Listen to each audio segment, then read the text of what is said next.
Здравствуйте! Рада приветствовать вас в проекте «Онлайн-среда». Меня зовут Катерина Сергеева, и сегодня мы расскажем вам актуальные новости России и нашей республики, а также обсудим интересные события и ответим на ваши вопросы. Оставайтесь с нами, будет интересно. Пляжи Краснодарского края планируют очистить только к маю 2026 года. Как заявил глава Минприроды Российской Федерации Александр Козлов в ходе совещания у президента Владимира Путина, региональные власти приступили к разработке проектной документации по поэтапному восстановлению побережья. Александр Козлов сообщил, что по предварительным данным в Краснодарском крае, где действует федеральный режим ЧС из-за разлива мазута, предстоит восстановить 280 гектаров пляжей. Для этого потребуется завести на побережные территории около 840 тысяч кубических метров нового песка. Толщина покрытия составит 20 сантиметров дополнительно, то есть почти в 4 раза больше, чем сейчас вывезли. Песок будут завозить из 3 месторождений. Все они расположены около Анапы. Козлов подчеркнул, что вывезенный с пляжей загрязненный песок, который сейчас проходит очистку, обратно не повезут. К работам планируют приступить в 4-м квартале этого года и завершить в мае 2026. Анапа традиционно считается одним из главных курортов для детского отдыха. Местные песчаные пляжи с мелководьем и плавным спуском в море любят семьи с маленькими детьми. На курорте находится 26 детских лагерей, больше трети от всех на Черноморском побережье. За лето анапские лагеря принимают около 80 тысяч детей, это почти треть от всего детского отдыха в Краснодарском крае. После разлива мазута первыми начали отменять бронирование крупные госкомпании, но массовых отмен пока нет. Директор лагеря «Зори Анапы» Алина Григорьева говорит о 20% отмен бронирования путевок и сокращении новых на 10% по сравнению с прошлым годом. Остальные пока ждут официальных объявлений. Пляжи в детских лагерях перед открытием, как правило, проверяют в апреле-мае. К этому времени Роспотребнадзор будет обязан на каждом пляже отобрать несколько проб воды, а также песка и гальки. Если из моря не будет новых выбросов мазута, пляжи к началу сезона сумеют очистить, оптимистичен председатель Ассоциации детских лагерей и здравниц Краснодарского края Артем Гаврилов. Но объектам размещения надо быть готовым к любой ситуации. Специалисты рассматривают варианты постройки каркасных бассейнов, мини-аквапарков на берегу. Продумывают занятость детей помимо моря, дополнительные образовательные программы. На детских лагерях Анапы, работающих круглый год, ситуация отразилась в меньшей степени. Круглогодичный всероссийский детский центр «Смена», который находится недалеко от Анапы в поселке Суко, начал прием детей на первую смену этого года уже с 30 января. По словам директора «Смены» Игоря Журавлева, с момента аварии и на сегодняшний день следов мазута на прибрежной территории центра не было.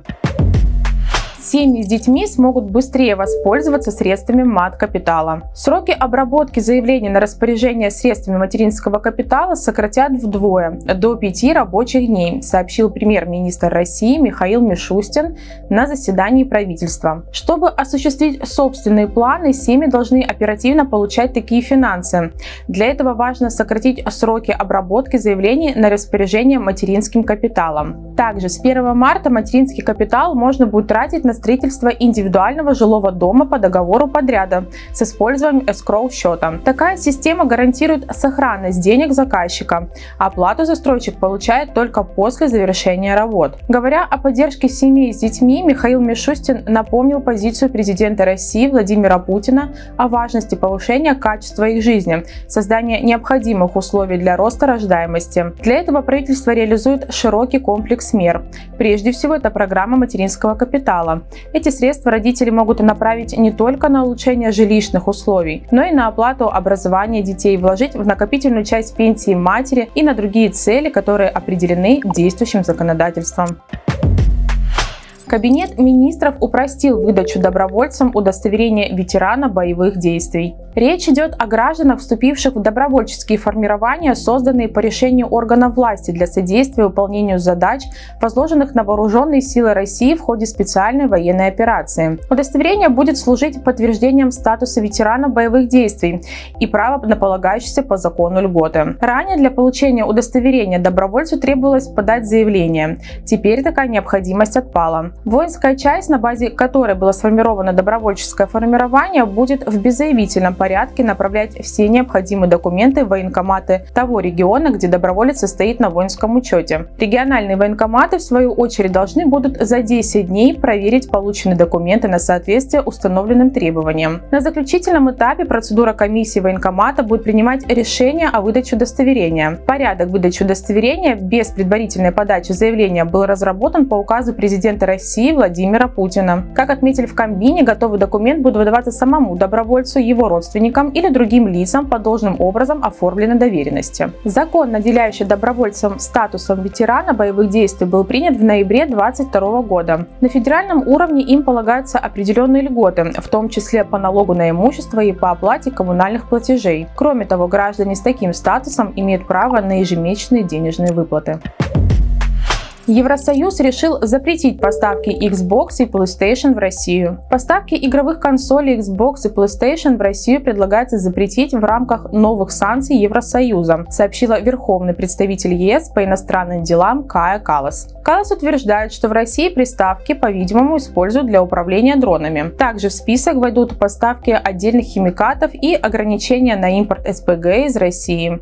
Все крупнейшие производители консолей Sony, Microsoft и Nintendo приостановили продажи в России после начала боевых действий и введения санкций. Их продукцию вводят в страну по параллельному импорту. В ЕС нет ни одной страны, которая производила бы игровые консоли. Импортируемые в Россию игровые консоли даже не проходят транзитом через Европейский Союз. Поэтому это заявление либо демонстрирует полное отсутствие понимания индустрии видеоигр, либо является очередной пустой жестикуляцией. Накануне ЕС продлил уже действующие ограничения, на которые обещала наложить вето Венгрия. Как уточнил политика, Будапешт одобрил это решение в обмен на заявление с упоминаниями его опасений насчет энергетической безопасности на фоне остановки транзита газа через Украину. Россия считает санкции западных стран незаконными и противоречащими международному праву и требует их отмены. Как отмечали в Кремле, Москва заинтересована в продолжении коммерции, однако в действиях ЕС нет ничего нового.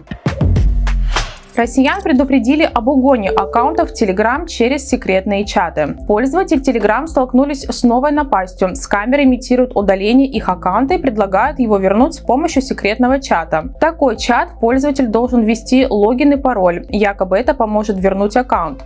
Но это не так. Напротив, таким образом пользователи отдают свои личные данные в руки мошенникам. Сразу после предоставления этой информации в секретном чате пользователь навсегда теряет свой доступ, а аферисты могут совершать в нем любые действия. Прежде всего, от имени жертвы похитители могут рассылать просьбы помочь деньгами по всему контакт-листу. Разбираться с ними потом придется бывшему хозяину аккаунта. Чтобы не оказаться в такой ситуации, следует помнить, без веских оснований администрация Telegram не может удалить ничей аккаунт и не просит логин и пароль, тем более в скрытом чате.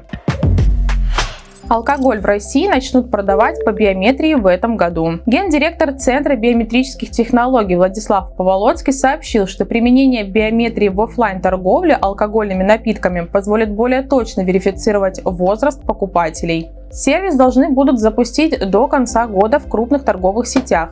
Механизм уже готов. Дистанционным способом алкоголь в России продавать запрещается, добавил Поволоцкий. Купить спиртное можно только офлайн. Здесь биометрия станет дополнительным инструментом, который поможет подтвердить возраст покупателя наряду с бумажными документами. В скором времени в России также можно будет заселяться в гостиницу по биометрии. Тестирование сервиса завершено. Его готовятся запустить для начала в отелях Москвы, а затем опыт распространят и на другие территории.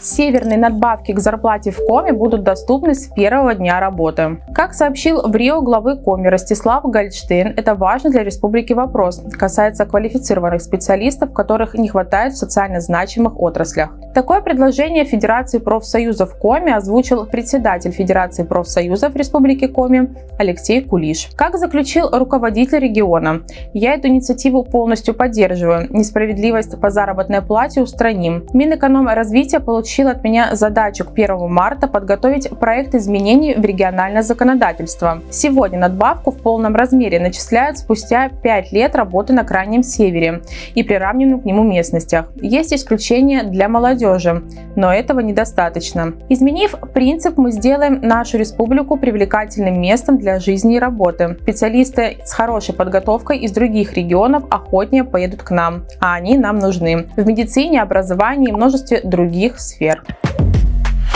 Правительство Коми держит на контроле ситуацию с лекарственными препаратами. В декабре 2024 года в Коми был совершен переход на новую программу для выписки и отпуска льготных лекарственных препаратов в медицинских организациях, а также в госаптеках. Все специалисты госаптек и Минздрава, ответственные за работу в программе, прошли обучение, сообщает пресс-служба Минздрав Коми. Новая система ПАРУС повысит качество обслуживания пациентов. Врач может планировать лекарственную терапию персонально для пациента, а система точно рассчитать курс назначенного лечения. Благодаря интеграции новой системы с действующей в регионе медицины информационной системой ЕЦП, пациенты смогут отслеживать рецептурные назначения на портале Госуслуги в личном кабинете «Мое здоровье». Напомним, прокуратура Республики Коми организовала проверку в связи с публикациями об увеличении количества отсроченных рецептов на льготные лекарственные препараты. Как сообщили в Минздрав Коми, на 29 января 2025 года 2969 рецептов предъявлены в аптечную сеть и не обслужены в течение 10 дней. На данный момент препараты есть на складе аптечных организаций и в госаптеках в достаточном количестве. Задержка выдачи лекарств происходит по причине настройки новой системы под региональные особенности республики. Минздрав Коми и госаптеки принимают всевозможные меры для организации доставки лекарственных препаратов и медицинских изделий в пункты отпуска. Также ведется работа по устранению неполадок в программе. Увеличено число работников, задействованных в организации лекарственного обеспечения в аптечной сети региона и служб технического сопровождения. Ситуация с выдачей льготных лекарств находится на контроле у заместителя председателя правительства Коми Игоря Дягилева, регионального министерства и прокуратуры.